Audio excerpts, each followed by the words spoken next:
If you pay attention to underground hip-hop and culture in the slightest bit, then you definitely know what No Jumper is. And if you've been a fan of underground hip-hop for a number of years, then you do understand the impact that No Jumper has had on the current state of hip-hop and rap. No Jumper was by no means the first brand to broadcast unknown or underground artists, but in recent years, they definitely had the most success and arguably did it the best. I'm not going to go into the history of No Jumper because I feel like it's safe to assume that you guys know how they started. Instead, I'll just begin where I discovered Adam22 and his brand. A lot of you know that in my high school years and beyond, I was a part of the underground EDM scene. And those of you that know Getter know that he is an EDM producer slash DJ, among other things. And I remember one day, this was 3 years ago now, 2016, that I saw him doing a podcast with somebody, which was Adam22. And naturally I was interested in Getter, so I clicked on it and watched the interview. And if I'm not mistaken, the interview directly after that was Lil Yachty. So once I already got invested in No Jumper, I was like, I'll check this guy out. Previously, I had heard a little bit about Yachty, but didn't really know too much about him. So the interview put me onto his music and at the time made me a big fan of his. It was around this time that I got my reintroduction into underground rap. See, I had been listening to underground rap since I was a kid, but I just kind of took a break when I got into the EDM stuff. But No Jumper was like that little push that got me excited about up-and-coming hip-hop artists. Not really sure where his subscriber count was at this time. I think it was around 100 or 300K. But I started watching No Jumper religiously after this. And I remember my friend John and I used to call each other and talk about what interviews we were watching by him and people we should check out, people we should look into, ones that we heard about that were getting released that we were excited about. This is what I like to call the golden era of No Jumper. It was at this point that Adam was interviewing anybody who was making a little bit of a wave in music or underground culture. He even had people that just had popular Twitter pages, random public figures, just kind of anyone who was doing something unique and creative online. He was dropping almost exclusively interviews with some vlogs mixed in here and there, but he was really building up that cult-like audience. What does rope gang mean? Well, basically it's just my fans. But why do you call them that? What does the rope signify? Like it hanging? Signifies a strong union, a tie between men. It was through No Jumper that I discovered a lot of artists that are huge now. Smoke Perp, Lil Pump, Lil Yachty, of course, X, and even Peep. And I think a lot of people discovered them through No Jumper, or at least made them more of a fan because of No Jumper. I'm not saying that No Jumper made their careers or anything. They probably would have blew up anyway, but let's not pretend like it didn't have a huge impact on their growth. I think it's safe to say that in 2016 and 2017, Adam built No Jumper to be the #1 place for all things that were dope in the underground. But then there was a shift. Adam started making a lot of vlogs with his girlfriend Lena, and they were definitely reaping in the rewards of clickbait. And it was at this time that I kind of stopped being a loyal subscriber to No Jumper. That just wasn't really the type of content that I was looking for. She was just more sexually aggressive. Like, she was like grabbing my hand and shoving my fucking fingers down her throat. Lena is kind of like timid, is kind of more like going along with what I'm doing. I don't really blame him for doing this because those videos did crazy numbers sometimes, and ultimately it helped him grow the channel to where it is today. And before I made YouTube videos, I didn't really understand, so I was just that elitist kid that's like, oh, he's just using his girlfriend for clickbait, blah, blah, blah. Looking back on that as a YouTuber now, I totally understand where that comes from. But again, just the content beyond the clickbait just wasn't what I was looking for. Anyways, moving forward. It was at this point in late 2017 and 2018 that No Jumper was for sure on top of the underground. It got to the point where if you got an interview on No Jumper, it was almost like you sort of made it. An interview with Adam was like a certified stamp of approval that you are popping in the underground. I mean, obviously not everyone who got an interview made it, but you get what I mean. I think at this point, Adam realized his impact and No Jumper's value, and that's why he started doing the Exposed series where he could kind of showcase or promote smaller artists that weren't exactly ready for a big interview. Because the interviews at this point were like a moment.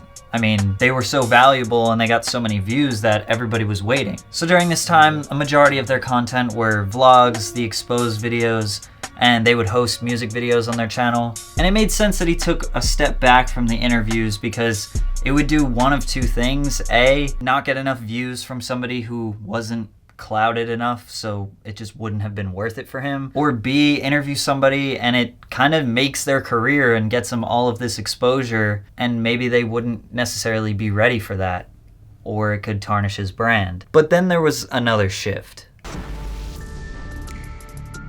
I personally feel like in mid to late 2018, I couldn't really tell what No Jumper was anymore. And this is where I want you guys to chime in on the comment section. And this is YouTube, right? We can definitely have a mature and respectful discussion where everybody lets each other speak and there's no memes or no hate or unnecessary debacle going on in the comments. I feel like his content sort of shifted away from music and underground culture and more into memes and just shit that got oversaturated so quickly. Adam started going really heavy on his personal channel, talking about all things surrounding hip-hop. Pretty much anything that was a trending topic, he sort of put his opinion on it, whether it was in underground news or mainstream news or meme news. Kind of like what DJ Academics does or Dom is Live. And these topics got him a ton of views. And I'm sure that it's pretty easy to just keep doing that if it's working. Plus, it keeps him relevant as a figure whose opinion deserves some sort of notoriety in hip-hop culture. We do know that he signed a deal with Atlantic Records in March of 2018. I don't really know how a YouTuber or a media's brand works with a record label, but I imagine that they do have a lot of obligations to make content on certain topics, especially people who may be connected with the label. Therefore, it'd make a lot of sense if the label was like, yo, we want you to make more content about this. And Adam was kind of like, all right, I guess. And he's getting views and he's getting money, so it doesn't really matter. But maybe it wasn't exactly what he wanted to do. Or maybe he just didn't care. Guess we'll never know. My question here is, does that make him a sellout? Can we really get mad at somebody who built something so great but then had an opportunity to make a ton of money on it and therefore sacrificed a piece of his brand or content to satisfy the needs of the person who was paying him? Was No Jumper even an underground platform to begin with? He never really said, oh, this is the spot for underground hip hop. I mean, maybe he said that at some point, but it's not like it was ever No Jumper is the underground fill in the blank. So was this planned all along?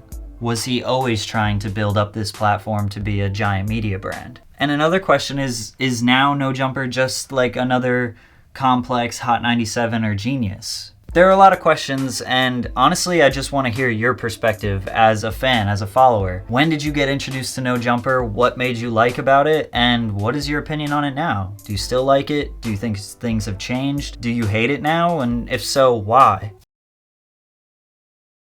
I don't really think Adam realized how big of an impact he would have on this underground community when he first started No Jumper. I think he just knew a lot of artists, was highly interested in the music, had a little bit of a following already, and was like, maybe I'll just make a podcast and kind of run with it and see what happens. I don't think he necessarily knew that X or Yachty or Perp or Pump were gonna explode to the superstars that they are today, and therefore translating to him and blowing him up. And like I said before, I don't think he ever really said like, this is the underground whatever, so we can't really pin him down to that specific niche. That's just what he was mostly known for. And as a creator, I can understand that struggle. We can't really get mad at somebody who sacrifices a piece of their brand in order to make money. I feel like that's just kind of how it goes. And if he was trying to make this into a big media brand anyway, then it was bound to happen. I mean, you can't stay underground forever. But I guess at this point, I kind of consider No Jumper like the lowest on the totem pole of other big hip-hop media brands. Like, they're still in touch with the underground, but it's kind of at the point where like, if you're on No Jumper, you're sort of already popping. You're underground on like a super mainstream level, but if you're really in the depths of the underground, by the time somebody gets to No Jumper, it's basically like they're famous, at least to us. So I kind of see that as like the first step before you're about to pop. And no, I don't necessarily think that No Jumper should be paying attention to the really small creators like what I'm doing, or what Internet Hippie's doing, or what Underground Underdogs is doing. No Jumper's brand is way too big at this point to really shine that much light on a small artist like that. And like I said before, if they do it to the wrong person, it could make them look really bad. I think that's where the labels come in, and they have already signed these artists, even though they're super small, they're still attached to a label. No Jumper starts to push them a little bit because the label has already determined that this person is like kind of okay, has a decent little following, has the chance to grow, versus what they used to be doing, and that's kind of just taking anybody who had a little bit of clout, giving them an interview or giving them a shout out, which can be risky for your brand. But ultimately, I do respect Adam for everything that he has done for the underground, but I just kind of like reminiscing on the old days. The golden era of No Jumper was really, really something special, and I feel sorry for anybody who missed out on it. Don't forget to comment, like, subscribe. Bye.